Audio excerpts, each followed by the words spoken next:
السلام عليكم إخوة الكرام. كما شفتوا في العنوان، نتمنى الدولة يعني تاعنا والناس بصفة عامة يعني يديروا في بالهم باللي الدولة تاع تركيا دولة يعني ما فيهاش ثقة. نقولوها بكل صراحة، ماهيش دولة اللي فيها ثقة، دولة خاينة، دولة ما عندهاش مبادئ. التاريخ تاعها يشهد عليها، التاريخ تاعها يشهد عليها من قديم الزمان، ماشي من اليوم، ماشي غير معانا، مع بزاف دول وخاصة معانا. على بالكم باللي واش داروا لنا في المجمل، راهم بعد ما كانوا مستعمرونا راهم سلمونا لفرنسا، هما اللي سلمونا لفرنسا، هما اللي سلمونا لفرنسا. وفي الازمه هذه اللي راهي صاريه مع مالي، على بالكم باللي الطائره هذيك الدرون هذيك اللي طيحها الجيش تاعنا تركيا، صناعه تركيه.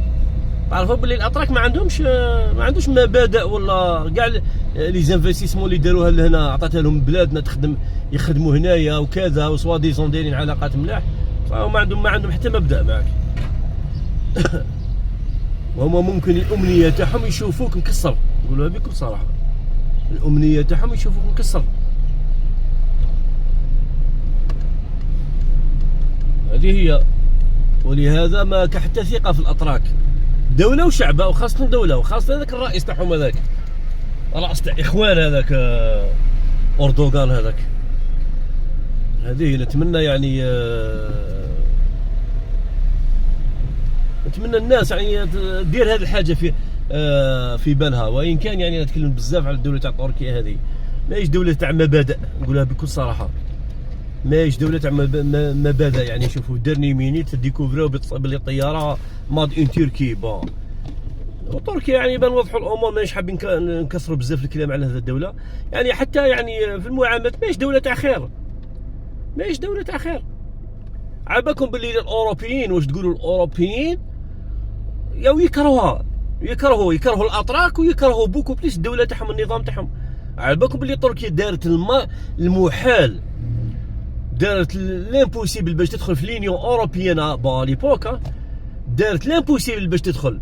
هذيك ما قبلوهاش، سيرتو هذيك المستشاره الالمانيه هذيك ميركل، قالت له تجنح تبوس عينك ما تدخلش. علاه؟ باسكو يعرف الترك واش تكون، باللي دوله خاينه ما عندهاش مبادئ.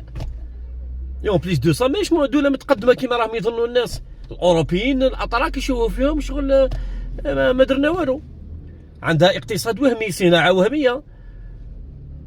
لا كونستركسيون تيرك ماشي مستعرفين بها في اوروبا، مات ان تركي يرميوها يطيشوها ديريكت، الله ما على بالهم بها.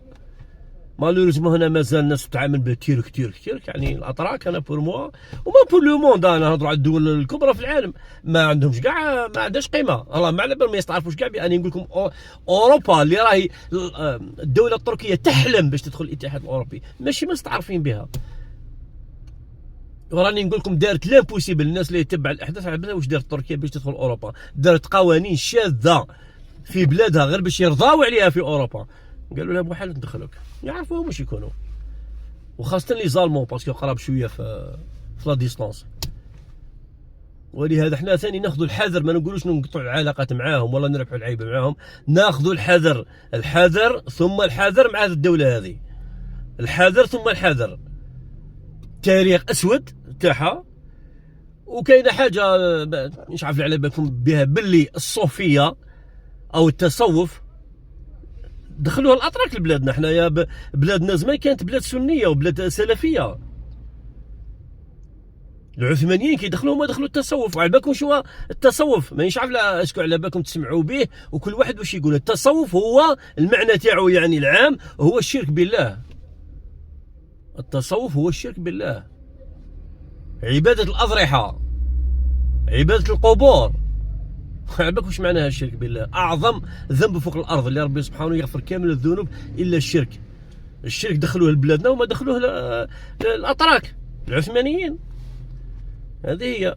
هذا موضوع واحد اخر. على كل حال نذكروا يعني بعض الامور باش تعرفوا التاريخ الاسود تاع هذه الدوله. ولهذا الحذر ثم الحذر من هذه الدوله. الحذر، رانا نهضروا نعاودوا، الحذر ثم الحذر. حنا بلادنا راهي الله يبارك راهي في مستوى عالي، نتمنى حنا نروحوا نتقدموا ان شاء الله ونطلعوا نتعلاو ماشي نزيد نديرو مشكل لرواحنا، لازم المشيه مع الدول بحذر. هذه هي. ربي يجيب الخير. السلام عليكم.